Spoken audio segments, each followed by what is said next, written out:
Yo tout le monde, c'est SD, j'espère que vous allez bien. On est parti pour une nouvelle vidéo sur l'actualité des Yu-Gi-Oh! Pas mal de choses à évoquer aujourd'hui, entre les championnats du monde, avec les premières qualifications de joueurs, avec le YCS Lille qui a été annoncé et le tout nouvel archétype qui a déjà commencé à faire un petit peu parler de lui. On a beaucoup d'actualités à traiter aujourd'hui, donc n'hésitez pas à vous poser dans votre canapé et bien sûr à liker si vous appréciez la vidéo et vous abonner si ce n'est pas déjà fait. La toute première actualité qui nous a été communiquée par Breakflip. Bravo à Breakflip comme d'habitude pour la communication qui est absolument incroyable. Je vous invite à les suivre sur Facebook et X, Twitter, parce qu'ils postent des infos dès qu'ils en ont sur pas mal de sujets. Donc là, ils nous ont donné rendez-vous les gars du 30 août au 14 septembre 2025 en boutique OTS pour participer aux célébrations World Championship 2025. Donc c'est l'événement de célébration des championnats du monde. Voilà, en sachant que les championnats du monde sont à Paris cette année, que vous avez pu avoir la possibilité de vous inscrire pour être à l'événement présentiel. Moi j'y serai d'ailleurs normalement le dimanche, donc n'hésitez pas à me faire coucou si vous me voyez. Et donc il y a aussi un événement dans les boutiques qui a lieu pile le week-end du championnat du monde et aussi un petit peu plus tard, donc c'est très cool. Donc vous pouvez mettre la main sur la petite enveloppe, hein. La petite enveloppe c'est la petite enveloppe qu'on récupère chaque année si jamais on gagne le petit event championnat du monde. La petite enveloppe elle est vraiment très cool, je vous la montre, j'en ai une ici. C'est une enveloppe de l'année dernière que j'avais pu gagner, j'en avais récupéré deux, donc c'est vraiment très chouette et c'est un beau petit souvenir que vous pouvez faire comme moi, mettre dans un cadre, voilà, dans votre décor, ça rend toujours très bien. Donc si vous avez l'opportunité de vous faire ce petit tournoi dans votre local, n'hésitez pas, parce que dans l'enveloppe déjà on a des cartes qui sont exclusives et qui là seront stampées du World Championship 2025, donc c'est Fracas et Force de Miroir. Mais c'est pas tout, parce que si vous vous inscrivez à un tournoi pour les championnats du monde, vous allez récupérer des boosters Limited Pack World 2025. Donc vous avez l'image ici, hein, avec je crois une vingtaine de cartes à l'intérieur, donc 4 cartes par paquet, et il y a une vingtaine de cartes différentes. Et pareil, il y a deux stamps qui sont différents. Donc ces événements peuvent se dérouler de trois manières: ronde suisse, construit avec la liste des cartes limitées et interdites lors du WCS, donc World Championship, et la banlist classique, quoi. Voilà, donc vous pouvez faire banlist championnat du monde, banlist classique, voilà. Et donc là dans ce cas là vous pouvez remporter la petite enveloppe des Worlds, et sinon il y a d'autres trucs, donc tournoi en open, dueling, voilà. Bref, ça c'est avec vos boutiques, c'est à vous de voir avec vos boutiques un peu ce qu'ils veulent faire, mais il y a plusieurs moyens de gagner cette enveloppe par différents tournois. Et il y a aussi je crois une enveloppe tirée au sort, donc franchement ça peut valoir le coup, parce que cette petite enveloppe quand même vaut quand même un petit peu d'argent. Donc ça peut aussi permettre de la vendre et de récupérer des sous, voilà, tout simplement. Mais vous allez aussi pouvoir mettre la main sur ces boosters, et ça c'est vraiment pas mal du tout. La deuxième info, je l'ai dit en préambule, nous avons la date du YCS Lille, qui est le premier YCS d'Europe de la nouvelle saison. Voilà, ça fait 2 ans d'affilée qu'ils nous le font à Lille. Bon, je sais pas si j'irai cette année, mon calendrier ne le permettra peut-être pas. Voilà, donc en tout cas sachez que vous pouvez d'ores et déjà vous inscrire, ne tardez pas trop si vous voulez y aller, parce que franchement les places elles partent assez vite. Donc vous allez sur le Twitter Yu-Gi-Oh! Carte de U, et vous allez tout simplement pouvoir retrouver le lien. Et donc c'est du 26 au 28 septembre, hein, donc du classique, le YCS Lille. Voilà, donc le petit YCS Lille qui fait son retour, donc ça c'est une plutôt bonne nouvelle, et j'espère pour vous que vous allez pouvoir y aller, parce que franchement un YCS a une ambiance qui est vraiment incroyable. On passe maintenant à deux produits qui ont été annoncés par Konami, qui sont assez cool, surtout le deuxième. Voilà, je fais du petit teasing dans ma vidéo. N'hésitez pas comme d'hab les gars à liker et surtout à vous abonner si c'est pas déjà fait. Vous êtes nombreux à regarder les vidéos sans être abonnés, donc n'hésitez pas à sauter le pas, vous êtes nombreux à le faire en ce moment. On a l'annonce du pack Rétro 2 pour le 27 novembre 2025. C'est une sortie à la fois aux US mais normalement aussi en Europe, d'après les petites infos que j'ai eues. Donc on aurait ce produit aussi chez nous en Europe. Le Rétro Pack 2, c'est une réédition d'un vieux pack qui date de 2009, qui est plutôt pour des cartes format Edison, on va dire ça comme ça, avec du Gorz notamment, Dark and Light Dragon, on a du Parchat, du Crossout, mais l'ancien Nobleman Crossout, nous avons le Livre de la Lune, l'Appel des Hantés, je sais pas ce que c'est ça, c'est Appel de l'être hanté peut-être, je sais pas. Bref, plein de cartes qui sont du coup pour des formats rétro et qui vont sortir en plus dans l'art d'origine, voilà, cadre et aspect d'origine, nom et texte de cartes d'origine. Bon, je pense quand même qu'il y aura du PSCT, ça me paraît très étonnant qu'il n'y a pas ça, mais bon, peut-être que si. Voilà, donc c'est une réédition du Retro Pack 2 de la version 2009, voilà. Donc c'est une bonne réduction, voilà. En sachant qu'ils ont augmenté le taux d'obtention des cartes brillantes par rapport à celui d'origine. Voilà, donc ils ont augmenté. Parce qu'à l'époque, les taux de drop, pour ceux qui n'ont pas connu le jeu à l'ancienne, quand tu ouvrais une display, quand même, tu avais des pertes dans le jeu où c'était dur d'avoir des cartes qui brillent. Hein, je vous le dis, hein, les gars, c'était très très dur. Parce qu'il y avait des rares, voilà. Et les rares, il y en avait tout le temps. Et quand tu avais juste une super rare, tu étais content à l'époque. Hein. Vraiment, les super rares, il y en a certaines qui étaient vraiment dures à avoir. Voilà, donc des rares. À ne plus quoi, ça va en faire. 8 ultra et 11 secrets. Voilà, donc pour ceux que ça peut intéresser, petit rétro pack 2. Bon, je suis pas forcément trop la cible, je joue pas en format rétro ni rien. Mais je pense que certains d'entre vous peuvent être contents d'ouvrir ça. Même si je pense que vous avez pu récupérer toutes les cartes que vous voulez. Parce qu'on a quand même eu la Rarity Collection qui vous a permis de récupérer tout ça. Bref, ça va peut-être plaire à certains. J'espère que ce sera pas vendu trop cher parce que c'est quand même du nostalgique. Hein. Donc j'espère que ce sera très accessible. Ce produit-là qui va sortir le 23 octobre 2025 qui me hype alors que franchement, je suis pas le plus grand fan de base de Branded. Mais c'est un nouveau deck de structure Branded qui va sortir.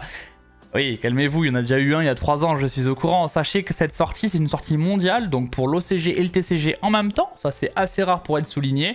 Donc on n'a pas encore l'image du structure deck, ça va arriver. Hein, ils mettront Konami dès qu'ils l'auront. Vous le savez, on a eu le petit animé des chroniques de Fallen and the Features, racontant les histoires de Fallen of Albaz et de Ecclesia. Vous avez sûrement vu le premier épisode qui était assez sympa. Toujours un peu court, mais très sympa ce que nous fait Konami Animation. Je vous invite à aller le voir sur YouTube par ailleurs.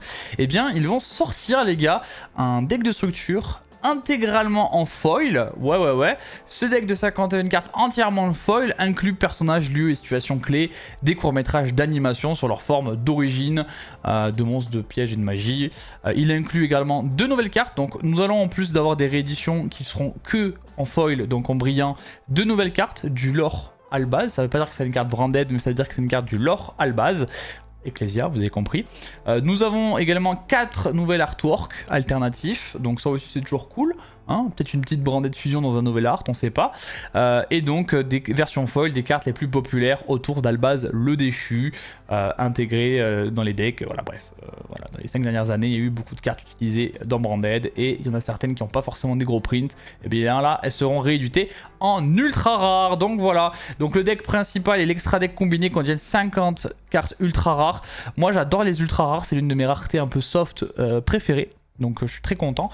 Et la 51e carte de chaque deck est une secret rare d'une carte ultra déjà du deck, mais il y a aussi une chance qu'elle soit passée à un niveau de rareté supérieur qui est la rareté Starlight. Il n'y a plus de quarter, donc c'est les Starlight. Donc en gros vous avez 50 ultra et potentiellement soit une secret d'une carte qui était déjà présente avant, soit une Starlight. Voilà, donc c'est vraiment bien. Je suis assez content, je trouve que c'est un très bon produit parce qu'en plus ça fait la promotion de l'animé, le petit animé qui est vraiment très sympa et on voit qu'ils essaient de le mettre en avant. Le mettre en avant avec le deck de structure, je trouve ça vraiment bien, surtout que le deck de structure apparemment devrait être vendu aux alentours de 20 $, donc c'est quand même accessible, c'est pas un produit qui sera à 30-40 balles, non pas du tout, ce sera pas le but qu'il soit à 30 ou 40 balles, pas du tout. Il sera je pense entre 15 et 20 en français, un truc comme ça, peut-être un peu plus, mais dans ces eaux là à mon avis. Et franchement c'est un bon produit, donc je trouve que c'est une masterclass de la part de Konami pour le coup. Petit deck Branded, il y en a aussi qui vont pouvoir tester le deck, voilà. Donc franchement c'est un très bon produit qui arrive chez nous. On a dit du coup la sortie le 23 octobre. On passe maintenant aux petites cartes qui ont été annoncées par Konami en OCG qui vont sortir chez nous dans quelques temps. On va parler de ça à chaque fois.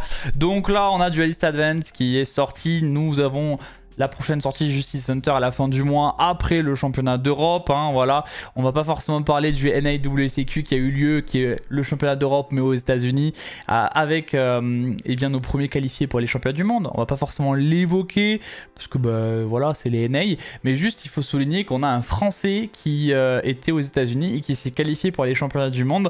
Il s'est même qualifié 2 fois. Voilà. Donc un gros big up à Julien qui est le premier Français à aller au championnat du monde de Yu-Gi-Oh! en France. On espère qu'il y en aura d'autres grâce aux playoffs et à l'Europe. Et du coup, maintenant, on sait que le format, voilà, c'est Duelist Advance, c'est sorti. Il n'y a plus de sorties jusqu'au championnat d'Europe. Et après le championnat d'Europe, on a Justice Center. On aura Bataille de légende en août. Et la Teen, etc. Doom of Dimension. D'ailleurs, Doom of Dimension, on va en parler parce qu'on a des cartes qui ont été annoncées. On est parti avec Doom of Dimension. On rappelle que ça sort chez nous le 25 septembre. Ça sort le 26 juillet du côté de l'OCG. Hein, donc c'est une sortie quand même qui arrive. Il y a encore pas mal de cartes à annoncer. Hein. Il y a encore une grosse vingtaine de cartes à annoncer. Donc ça devrait s'accélérer là dans les 10 prochains jours. Nous avons la tasse de réveil Machi. Donc on avait déjà eu une carte comme ça dans Duad. Et bien on en a une nouvelle dans Dude. Donc tasse de réveil Machi, qui est une carte vent aqua flip, un peu comme la première, qui était une carte flip déjà. Donc elle nous dit une fois par tour durant la end phase, on peut cibler une carte face verso sur le terrain, envoyez-la au cimetière. Voilà, donc c'est n'importe quoi, c'est pas sur votre terrain, c'est aussi sur le terrain de l'adversaire, donc on peut envoyer une MP de l'adversaire au cimetière. Voilà, ça c'est pas un mauvais effet pour le coup, hein, clairement. On peut utiliser chacun des effets qu'une fois par tour, on peut révéler cette carte et un autre monstre flip dans la main, invoquer spécialement tous les deux en position de défense face verso. Donc c'est pas mal, mais ça demande forcément un autre flip, voilà, donc c'est vraiment pour jouer full flip hein, pour le coup. Mais quand même, ça permet de faire 2 spé sans te prendre ta norme, donc en vrai c'est pas une mauvaise carte pour un archétype flip.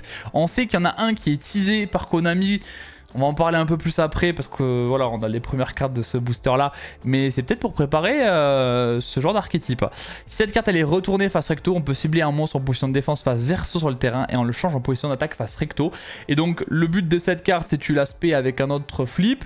Et ensuite, si elle est flip, hein, remise face recto, et bien tu vas pouvoir aussi changer une carte face down face recto, ce qui permettra d'activer son effet flip. Donc en vrai, la carte, elle est intéressante dans une mécanique flip.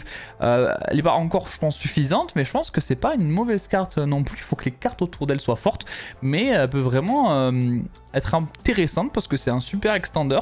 Voilà, donc tasse de réveil Machi qui est pas horrible du tout. Nous avons une autre carte qui a été annoncée pour Doom, hein, voilà, donc c'est fils jumeaux tragiques, voilà, ou les fils peut-être, je sais pas lire peut-être. Fils à mon avis quand même. Magie d'équipement équipable par un monstre uniquement invoqué spécialement de l'extra deck. Voilà, donc ça en gros ça marche avec l'archétype que je vous avais présenté la fois précédente, Apocalypse, qui est un archétype qui marche beaucoup sur les cartes qui sont équipé, voilà, s'il a une carte équipée, l'archétype fait des choses en plus. Donc là pour le coup ça marche un petit peu avec ça parce que c'est une magie d'équipement tout simplement. Elle a un effet qui nous dit que si votre adversaire invoque spécialement un ou plusieurs monstres depuis l'extra deck avec une attaque supérieure au monstre équipé, on peut en cibler un, le détruire et aussi le monstre équipé. Et si vous le faites, recevez des dommages égaux à la somme des attaques d'origine des monstres détruits, plus inflige à votre adversaire des dommages égaux aux dommages que vous avez reçus. Bon, en gros, tu te burn pour le burn. Potentiellement ça peut te permettre de le tuer s'il a moins de 2 points de victoire, j'imagine, mais tu pop ton monstre, voilà, pour popper le sien. Bon, je pense que c'est pas très fort quand même, voilà, on va pas se mentir. Maintenant ça aurait été peut-être plus intéressant si c'était complètement générique. Là ça allait pas en plus. Je sais pas si cette carte trouvera un spot intéressant, mais elle est clairement pour l'archétype Apocalypse. Et nous avons une autre carte pour Doom, donc c'est recrutement fusion. Elle est assez cool au niveau de l'artwork. Donc elle nous dit de défausser une carte et de révéler un monstre fusion dans l'extra deck. Donc ça c'est le coup, hein. Donc la carte quand même te fait perdre déjà une carte de la main et te donne une info à l'adversaire de ton extra deck à l'activation. On ne peut pas invoquer spé sauf des monstres fusion exclus depuis l'extra deck le tour où on active cette carte à la résolution. Et aussi on ajoute un des maths à la fusion dont le nom est mentionné sur le monstre révélé depuis le deck ou cimetière à la main, sauf la carte défaussée bien sûr. Puis si on ajoutait un monstre normal, on peut ajouter un second monstre similaire. Voilà, donc en gros, tu vas révéler, je sais pas moi, un dragon bleu aux yeux bleus parce que le matériel du monstre fusion c'est dragon bleu aux yeux bleus. Bah, tu peux ajouter un second monstre similaire. Alors, monstre similaire, qu'est-ce que ça veut dire? Un autre monstre qui est mentionné sur le monstre fusion ou une autre copie du monstre que tu as ajouté? C'est un second monstre similaire, ça veut dire que c'est la même chose vu que c'est similaire.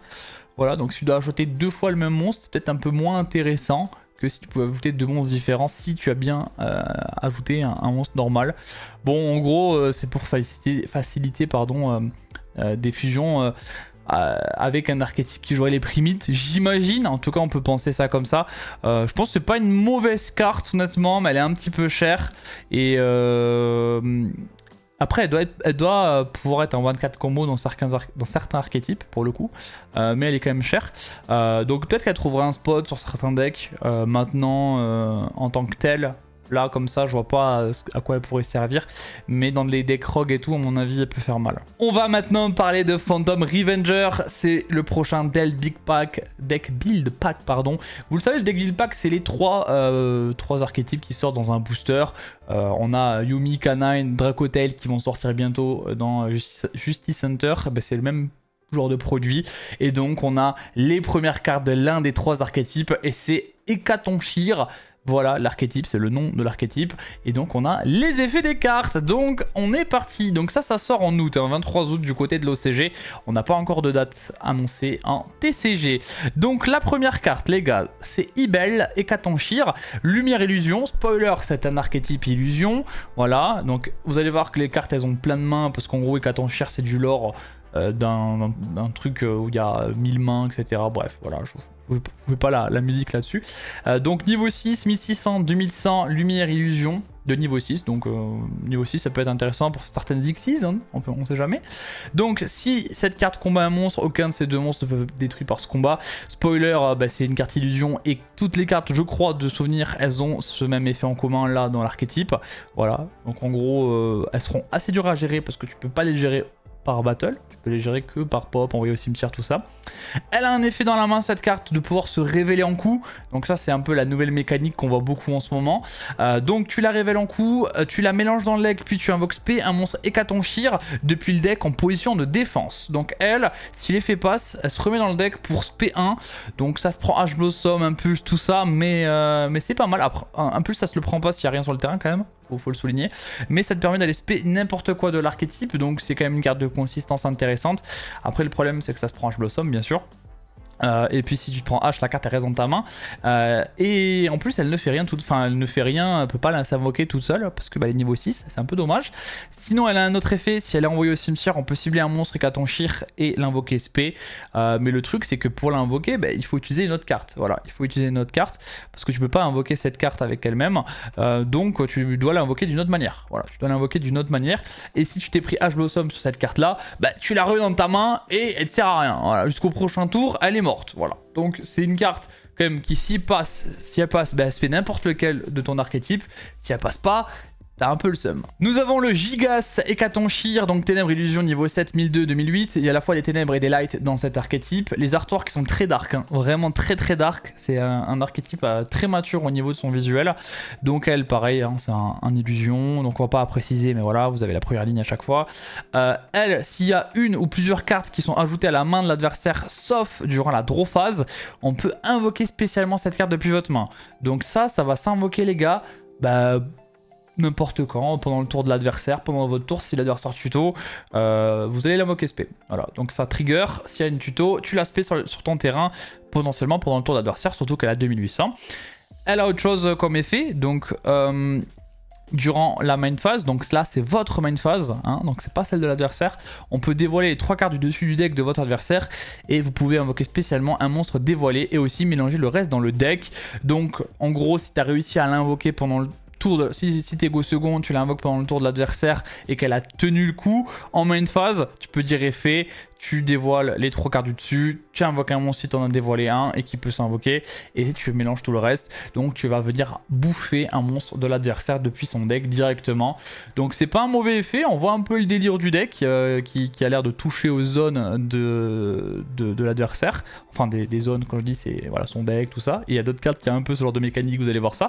Elle a une grosse défense. Donc le but vraiment pour elle c'est de tenir, hein, c'est votre défense. Et elle va venir voler une carte de l'adversaire et l'invoquer sur le terrain. Bon, c'est pas une mauvaise carte, mais là on comprend bien que c'est pas une carte forcément qu'on va vouloir maximiser. Nous avons ensuite Yadel Hecatonchir, niveau 6, Lumière Illusion, 2600, pas destructible bien sûr au combat. On peut révéler cette carte depuis la main, donc elle aussi elle se révèle depuis la main pour la mélanger si ça passe et tuto une magie piège de l'archétype. Donc la précédente permettait de spé du deck, elle permet de tuto une magie piège. Voilà, donc en vrai les deux sont assez... Enfin les deux font des choses distinctes, mais font un peu la même chose pour les magies pièges et monstres. Et si elle est envoyée au cimetière, on peut cibler une magie piège Hécatonchir et la poser. Donc voilà, celle-là vraiment c'est pour les magies pièges. Celle d'avant c'était vraiment pour les monstres. Voilà, elles ont un peu leurs deux utilités. Les deux se prennent Ash Blossom, les deux se prennent Ghost Bell, etc. Enfin voilà, c'est sublime, mais c'est pas grave. C'est pas grave, il y a d'elle, qui est aussi pas une mauvaise carte du coup, voilà. Après, est-ce que ça suffit en tant que tel pour être fort? Encore une fois, si vous la révélez et que vous pouvez pas résoudre votre effet parce que vous vous êtes fait interrompre, malheureusement pour vous, vous avez une carte morte dans la main. Ensuite, on a Godus, Hécatonchir, Ténèbres Illusion, 2300-2000, niveau 7. Pareil pour le combat. Elle est vraiment très intéressante les gars, vraiment à surveiller. Je pense que même en dehors de l'archétype Hécatonchir, elle sera jouable. Pourquoi? Parce que s'il y a une ou plusieurs cartes qui sont ajoutées à la main de l'adversaire, sauf en draw phase, on peut la spé depuis votre main. Voilà, donc c'est une spé gratuite si le mec tuto. Spoiler, tous les decks du jeu tuto. Donc vous pouvez invoquer spé cette carte, mais elle dit autre chose. Durant la main phase de votre adversaire, effet rapide, on peut cibler un monstre dans le cimetière de l'adversaire, invoquer le spécialement sur le terrain, sur le vôtre de terrain, mais bannissez-le lorsqu'il quitte le terrain. Donc vous allez tout simplement pouvoir récupérer une carte pendant la main phase adverse de son cimetière et la mettre sur votre terrain. Bon, c'est très fort comme effet. C'est pour ça que je vous dis que ça sera peut-être jouable même dans n'importe quel archétype, parce que c'est une carte qui peut se spé gratuitement. C'est une carte qui serait assez forte en go second pour se spé, et pour ensuite, si l'adversaire a beaucoup de cartes qui se réinvoquent du cimetière, lui voler, tout simplement, lui voler. Donc pour moi, c'est une nouvelle staple. Voilà, cette carte sera en ultra rare et risque d'être chère parce qu'elle est jouable indépendamment dans n'importe quel deck. C'est une carte qui fait mieux que Didicro. Elle a d'autres défauts par rapport à Didicro, mais sur le papier elle est quand même pas mal du tout, parce que elle va pouvoir invoquer un monstre de votre côté. Ça vous fait 2 body, et les body dans le jeu c'est quand même pas mal du tout. Donc cette carte là est vraiment très forte, et vous comprenez un peu la mécanique. La première qu'on avait vu, le gros qu'on avait vu ici, Gigas, il va voler une carte du dessus du deck et l'invoquer SP. Lui il va voler carrément un monstre du cimetière de l'adversaire pendant le tour de l'adversaire. Donc c'est vraiment très fort. Ça c'est vraiment une super carte. Nous avons ensuite le petit Bruce Hécatonchir, donc Ténèbres Illusion, 2800-1300 de niveau 7. Donc il est dark aussi, pareil pour la battle. Si un ou plusieurs cartes sont ajoutées à la main de l'adversaire, sauf dans la draw phase, on peut la spé. Donc elle a le même effet que les deux autres de niveau 7. Vous avez un peu capté. Donc elle se spé, et elle, durant votre main phase, on peut regarder une carte au hasard dans la main de l'adversaire, et si c'est un monstre, on peut l'invoquer spé sur votre terrain. Donc lui il va toucher la main, l'autre il va toucher le cimetière, et le premier qu'on a vu toucher le deck tout simplement. Donc ça va toucher un petit peu toutes les zones qui sont dites plus ou moins privées de l'adversaire. Donc on capte un peu le délire de l'archétype, qui est en vrai assez intéressant. Maintenant ils peuvent pas s'invoquer autrement que par leur effet. Donc si l'adversaire juste tuto pas, il va rien se passer quoi, il va rien se passer. Voilà, bon en tout cas c'est intéressant ces petits monstres là. Il y a encore d'autres cartes à vous présenter, ne vous inquiétez pas. La première carte à présenter en fusion, c'est Joiza Hécatonchir, qui est sur la cover un petit peu des... De ce booster, hein. Voilà, c'est l'une des cover cards. Donc Joiza Hécatonchir, qui est l'un des boss monsters, Lumière Illusion, 2400-2500 de niveau 8. Elle nous demande un monstre Hécatonchir plus un monstre Illusion. Donc ça peut être fait avec tous les autres illusions du jeu, et il y en a beaucoup. Hein. On peut se dire que ce deck est jouable avec les autres illusions, hein, donc les chiméras, tout ça. Donc elle doit d'abord être invoquée par fusion, soit invoquée spé depuis l'extra deck en sacrifiant un monstre illusion et un monstre face recto que vous contrôlez dans le propriétaire et votre adversaire. Donc c'est pour ça qu'il y en a un intérêt à voler les monstres de l'adversaire, parce qu'on peut tout simplement faire une fusion contact avec l'un de nos Hécatonchir plus un monstre de l'adversaire. Et son effet, c'est que en main phase, on peut tuto une carte Hécatonchir depuis le deck ou cimetière à la main. Donc vous allez pouvoir tuto, je pense dans l'idée, soit la première qui tuto une magie piège, soit la deuxième qui se paie un monstre de deck. Voilà, donc l'une des deux. L'une des deux petites, on va dire, l'une des deux niveau 6. Et elle aussi, elle nous dit que si elle combat un monstre adversaire, aucun des deux n'est détruit par ce combat. Donc ça, c'est plutôt un extender au final que une pièce de handboard, hein, clairement. Voilà, vous allez la mettre en défense, vous allez essayer de tuto, et si ça passe pas, tant pis. Si ça passe, vous avez une tuto qui est sympa, et vous pouvez extendre sur la suite de votre combo. Voilà, donc c'est une bonne carte sans être broken, parce qu'elle a juste un effet d'avancer un peu dans sa stratégie quoi. Par contre le Xeno Hécatonchir, lui il est bien plus énervant je pense pour l'adversaire. Pourquoi? Parce que déjà il est horrible mais dans le bon sens du terme. Il est visqueux, il est horrible. Il est tout moche, mais il est très beau. Enfin, il est très... Artistiquement, c'est une proposition, on va dire ça comme ça. Voilà, c'est très dark cet archétype. De toute façon, vraiment, les designs sont un peu hardcore, quoi. On va pas se mytho. Moi, ça me dérange pas pour le coup, mais voilà. 3400, 3500, donc il est extrêmement puissant. Au niveau de ses stats, il est très gros, vraiment. L'artwork, il est puissant, les stats aussi. Donc 3 monstres et 4 enchères pour le faire. Donc là on se dit, aïe, c'est dur à faire quand même, 3 monstres et 4 enchères, c'est pas la porte à côté. Il n'est pas détruit par combat, voilà, machin, on connaît. Elle nous dit quoi cette carte? Que durant la main phase effet rapide, on peut regarder 2 cartes face verso au hasard depuis l'extra deck de l'adversaire. Donc on regarde 2 de l'extra de l'adversaire au hasard. Et si on le fait, on invoque P1 sur votre terrain. Donc lui, il va toucher à la dernière zone privée, qui est la zone d'extra deck de l'adversaire. Et en vrai, vu que tu révèles 2... et que tu en invoques un, bah tu peux quand même invoquer des trucs de fou, donc c'est vraiment un effet de malade, surtout que c'est la main phase, du coup tu vas voler un de ces monstres pendant ta main phase et pendant sa main phase potentiellement, donc vraiment une carte de fou, une carte vraiment de fou. Si cette carte invoquée par fusion contrôlée par son propriétaire est détruite par un effet de carte de l'adversaire, on peut prendre le contrôle d'un nombre de votre choix de monstres qu'il contrôle. Voilà. Ce qui veut dire que vous pouvez voler son terrain. Voilà, on peut tout simplement voler son terrain. Parce que là, on nous dit on peut prendre le contrôle d'un nombre de votre choix de monstres qu'il contrôle. Donc si on a la place, on peut lui voler tout son terrain. Voilà, si elle est détruite par effet de carte de l'adversaire. Voilà, donc il faudra l'envoyer au cimetière. L'adversaire, il devra la bannir ou l'envoyer au cimetière ou la bounce. Parce que si tu la détruis, si tu la pop, la carte, bah, elle va juste voler ton terrain. Voilà, donc il faudra le prendre en considération. Une petite carte qui serait une play une fois qu'elle arrive sur la table. Une fois qu'elle arrive sur la table, je pense que quand même ça va sonner le glas de la victoire potentiellement. Surtout qu'il y a des magies pièges aussi dans cet archétype qu'on va voir tout de suite. L'une des cartes qui est récupérable avec la petite niveau 6, c'est le Tartare Hécatonchire, magie jeu rapide, qui nous dit qu'on peut activer l'un de ses effets et on peut activer chaque effet une fois par tour. Donc si on a 2 copies de la carte, on peut activer les 2 effets de la carte. Donc le premier effet, c'est que si on contrôle un monstre Hécatonchire, on peut cibler une magie piège de l'adversaire en coup et la renvoyer à la main. Bon, petit effet pendant le tour adverse où on l'aurait posé et on aurait géré l'une de ses MP, voilà, surtout pour les magies de terrain, les magies continues, tout ça. Son deuxième effet, c'est invoquer par fusion un monstre fusion Hécatonchire depuis l'extra deck en bannissant ses matériels depuis le terrain et ou cimetière. Si vous utilisez un monstre... un ou plusieurs monstres face recto que vous contrôlez dans le propriétaire et votre adversaire, vous pouvez les traiter comme des monstres Hécatonchire. Donc en gros, le but c'est de faire la grosse fusion, celle qu'on a vu, le monstre ignoble qu'on a vu juste avant, le petit Xeno, et le but c'est d'utiliser possiblement des monstres de l'adversaire pour avoir moins d'Hécatonchire de votre côté du terrain ou de votre cimetière à utiliser. Voilà, donc l'objectif c'est de faire la fusion avec cette carte là tout simplement et d'utiliser potentiellement les cartes de l'adversaire. Voilà, donc petite carte sympathique qui n'est pas broken, mais qui est donc notre petite magie de fusion. L'archétype, il a également 2 pièges, et c'est 2 contre-pièges. C'est rare pour être souligné d'avoir 2 contre-pièges dans un archétype, comme ça, surtout dès le début. Donc on a Hypt, Hal, Hécatonchire, contre-piège. Lorsque l'adversaire active un effet de monstre et que l'on contrôle un Hécatonchire, on annule l'activation, et si on le fait, on détruit le monstre. Puis vous pouvez l'invoquer spécialement sur votre terrain. Donc, bah, tu négates un effet, tu détruis, et tu l'invoques sur ton terrain. Peut potentiellement t'en servir après en plus pour faire une fusion avec la carte qu'on a vue juste avant. Il y a un autre effet, donc c'est Yad Hal Hécatonchire, et lui il fait la même chose mais pour les magies pièges, et ensuite il va poser la carte de votre côté du terrain. Voilà, donc negate à l'activation, détruire la carte magie piège de l'adversaire et la poser sur votre terrain. Un peu comme un Todali au somme. Voilà, vraiment ça ressemble beaucoup à Todali au somme dans ce principe là. Donc pour l'instant il n'y a que 3 cartes magie piège. Il y a encore une carte qui va être annoncée de l'archétype, sachez-le. Voilà, donc l'archétype, donc là c'est le booster que vous avez sous les yeux, donc en OCG, devrait être assez similaire de notre côté chez nous. Et donc nous avons normalement 11 cartes donc de chaque archétype, donc là on a 3 archétypes comme on l'avait évoqué.